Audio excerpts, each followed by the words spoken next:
ერის მამა და ყველა ვაღიარებთ ამას, თუმცა ილიას არ ყავდა შვილი და ბიოლოგიური მამა არ იყო. თქვენი აზრით, შვილი რო ყოლოდა? ძალიან ცოტა რთული კითხვაა და რამდენად შეიცვლებოდა ილია? ილია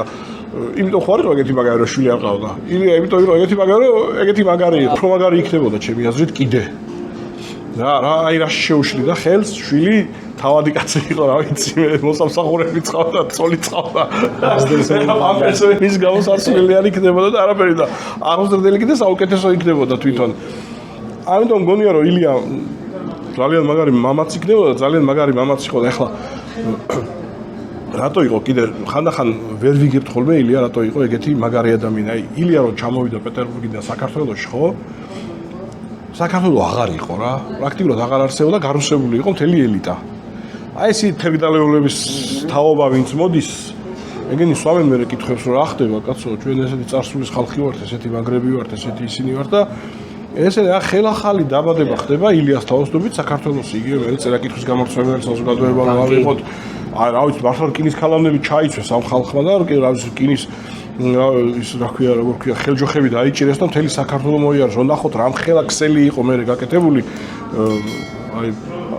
20 წლების ჩათვლით სანამ დაიხურებოდა წერაკითხვის გამორჩენელი საზოგადოება რა ვიცი რა მართლა რაღაცა ამად გადაარჩინეს ეს ქვეყანა რა ილია დავით სარაჯიშვილი ერთადერთი დიდი მეცენატი ეყავდა კიდე ჩვენ და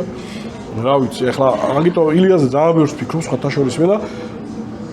ილიას ხედავ ხოლმე მე უფრო აი როგორც აი ადამიანს ესე უყურებ ხოლმე რა ეხლა ერთი გადაცემა ვიწყებთ ესე ქვია ღამე მუზეუმში ხო და ისა რა ქვია მუზეუმში მივდივართ ღამე ვიღებთ და ვაცოცხლებთ ამბებს რა და ეხლა რა საინტერესო იქნება ხო კი ხო და ეხლა გადავიღეთ დავით სარაჯიშვილი მაგალითად გადავიღეთ დავით სარაჯიშვილზე და კითხულობდით არა რაღაც ხოიც რო კითხულობდა იქ აღარ მახსოვს ვის მოგონებები იყო ის რა ქვია დავით ელია ჩხუბობდნენ თურმე სულ ამასო სარაჯიშვილზე ამბობდა თურმე ელია